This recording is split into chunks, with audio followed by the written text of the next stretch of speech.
called this press conference today because it is very important for us. Not only, many of you know who this individual that we're going to be speaking about, you know his identity already, but we called this press conference to make an appeal to law enforcement and communities around the country to just check to see if they've seen this individual or anybody had contact with this individual, because anywhere that he's visited, there's potential that there are other victims around the country, and we want to do our due diligence and make sure that we let communities around the country know that they should be aware of who this person is, and if they've had any contact or seen them in their community, they should call their local police department. But from there, I'm going to turn it over to our Chief of Detectives, Joe Kinney. Thank you. Hi, good afternoon. I'm going to provide an update on a stabbing homicide that occurred inside of the Soho 54 Hotel in room 1109. The hotel is located at 54 Watt Streets in Lower Manhattan. We believe that this murder occurred between 2:14 p.m. on Wednesday, February 7th, and 10:30 a.m. on Thursday, February 8th. We have identified and have probable cause to arrest a male for this crime. Here is what we know so far.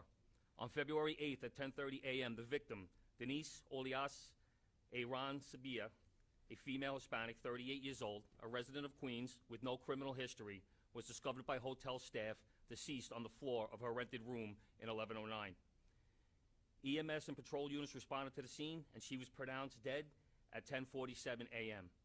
The medical examiner's office later determined this death was caused by blunt force trauma to the head. A broken iron was recovered at the scene, and we recovered bits of plastic that were found embedded inside of her skull. Members of the 1st Precinct Detective Squad and Manhattan South Homicide arrived at the scene and began their investigation. Through video canvases, witness interviews, phone work, and tracking credit card usage, they were able to identify and obtain probable cause on our subject. He is Rod Noan Alman Soray. He is a male, 26 years old. The subject has no prior arrest history in New York. However, he has an extensive out-of-state arrest history. He has been previously arrested in Florida, Texas, and Arizona. His most notable out-of-state arrests include an April 2023 arrest in Sumter County, Florida, where he kidnapped and sexually assaulted a female. He was arrested on that charge and later posted his own bail, on that charge in September of 2023. On February 17th, 2024, just 9 days after our victim was discovered in New York City, he committed a knife-point carjacking in Phoenix, Arizona, where he stabbed his female victim. He managed to escape that scene. The very next day, in Surprise, Arizona, he dragged a female employee of a McDonald's into the ladies' room, held her against her will, and stabbed her several times. This time, he did not escape Arizona law enforcement. He was arrested in Scottsdale, Arizona, while driving a stolen car. While in the custody of Arizona law enforcement, he informs them that he is wanted for homicide in New York City and tells the cops that they should Google Soho 54 Hotel. This information, in addition to the alerts the NYPD had put on the subject, called Arizona authorities to contact us. We are currently working with our partners in the Manhattan District Attorney's Office to arrange extradition back to New York City so he can be charged for the homicide here. We are also working with the FBI and their Violent Criminal Apprehension Program to explore the possibility of discovering additional victims, as the subject told Arizona cops that he hurt 3 additional girls in Florida. The Violent Criminal Apprehension Program, known as VICAP, maintains the largest investigative repository of major violent crime cases in the United States. It is designed to collect and analyze data about homicides, sexual assaults, missing persons, and other violent crimes, including unidentified human remains. So, we are asking the public, as well as other law enforcement agencies throughout the country, to reach out to us if they have any further information on Rayad Noan Alman Soray. We can be contacted at 1-800-577-TIPS.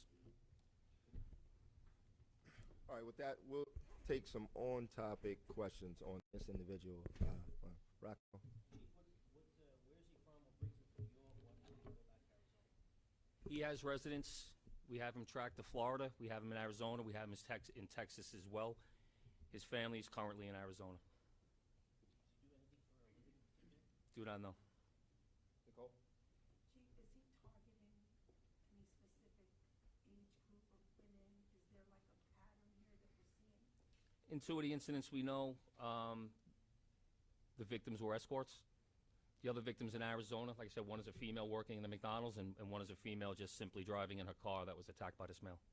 John? Chief, there's a Facebook post by a man under a similar name. He says the day before the murder in New York, he says, quote, would it hurt to jump off the Brooklyn Bridge? Have you guys ever monitored social media, and have you been able to tie him to that? Social media is obviously part of the investigation, but I'm unaware of that post.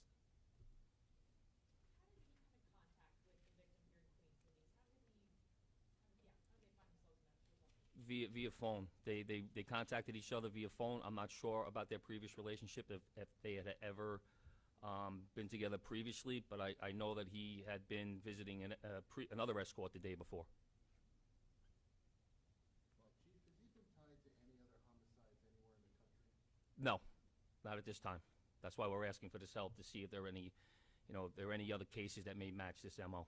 Yeah. Chief, will your case get priority since it's a homicide over the Arizona stabbing? Maricopa County has the case in Arizona. Manhattan District Attorney's Office sent an ADA out there, and they're working that out amongst the prosecutors. There's a LinkedIn by the guy with the same names that was a cashier at Pride gas station. Do you know if he was working there? I don't know where his previous employment was, but he has had several incidents where he's been arrested involving gas stations. Mark? How long do you believe the extradition is going to happen? The extradition, it could be days, it could be weeks, it could be months. They're going to work that out. The prosecutors will work that out. So do we know how he got from New York City to Arizona? Do you know if he drove or if he flew? And any chances, I'm sure you guys are looking into this, but possibility that he committed crimes on the way if he was driving? He was flying. So our timeline is on January 26th, he purchases a plane ticket from Florida to New York. On 1/29, we know he has credit card usage in New York City, so he arrives somewhere in that 3-day span. On 2/6, he visits an escort in Upper Manhattan. Between 2/7 and 2/8, we have our homicide at the Soho Hotel. On 2/12, he flies back to Arizona out of Newark Airport. 2/17, he does the carjacking in Arizona. 2/18, he stabs a woman in McDonald's and is subsequently arrested. I'm curious for the Florida, you said he posted bail, but are there outstanding warrants in Florida as well?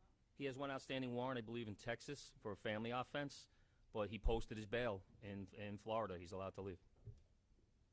All right, two more. Go ahead. Chief, have you been in contact with the escort from Upper Manhattan? Is there anything in the records for his prior arrests that talks about or discusses his hatred toward women, why he targets women, etc.? The majority of his arrests involved domestic violence and assault. And as far as the speaking to the escort up in Upper Manhattan, we have had contact with her. You have or you have not? Have. And just something about a pattern, is this something where he's actually looking to seek out some of these women to actually commit violence, taking away those other instances where, he carjacked a woman and the other instances at McDonald's? Or is this something where he flies off the handle? In our incident, in our homicide, it seems there was a dispute over the time he was allowed to stay in the room, and that's what caused the outburst, which caused the attack. The incident in Florida, it seems that that one involved more alcohol. He was drinking with the escort and then wouldn't let her leave, so that's where the kidnapping came in. But as far as the pattern goes, that's why we're reaching out to the FBI for their assistance to see if they can help us piece together anywhere else where he may have been where there were similar incidents.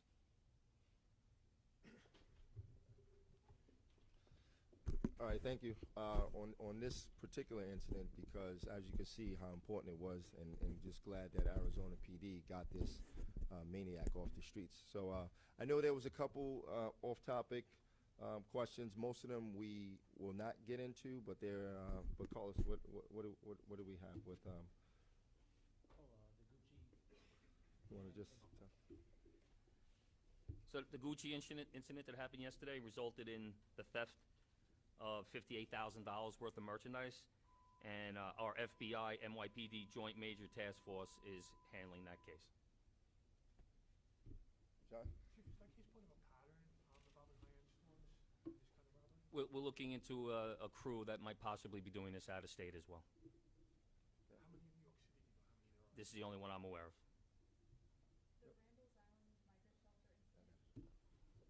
Yeah, the Randall's Island incident, as we stated earlier, I think we put out a statement on that. It's a sealed incident. We're not going to talk about that. All right?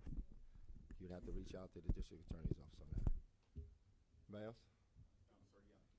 Back to the Gucci incident. There is at least video of an alleged accomplice. Can you just tell me what the role is of the police department? If you have any ideas at all who these people are, or is it part of the organized ring? Yeah, we're doing our video canvas. We've recovered one of the cars involved, so we are going to piece this together. But it just happened yesterday. We're piecing this all together. Gucci. You talking about the Gucci? Yes, Gucci. Okay, got it. Anybody else? Yep.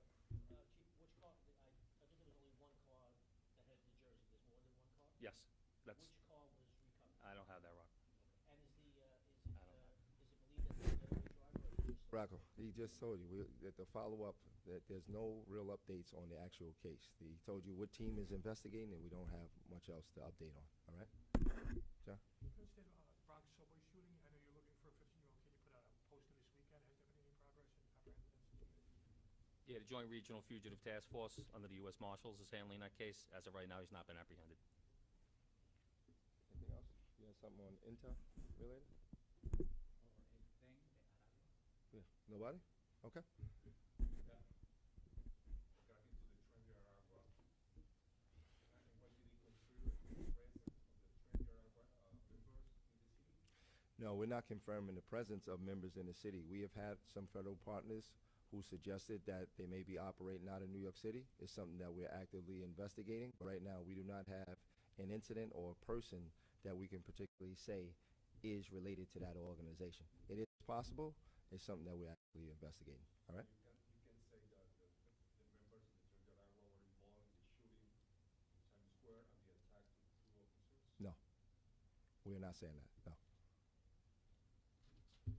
Just about this gang, is there any, talking about investigative efforts, is there anybody you have in that country, kind of the way you guys are stationed in other countries, that would be able to say, or just provide intel, saying, okay, these gang members are from this, anything like that? Yeah, Mark, I talked to Commissioner Weiner earlier, and as you know, we just assigned a liaison down in Colombia, so that's going to help us a lot. But we've always had great relationships with our federal partners, and we're getting solid information from them.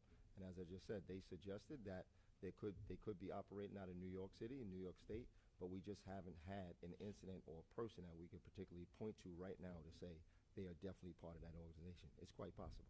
All right? So we'll keep investigating, and if it comes up, it comes up. All right? All right, thanks, everybody.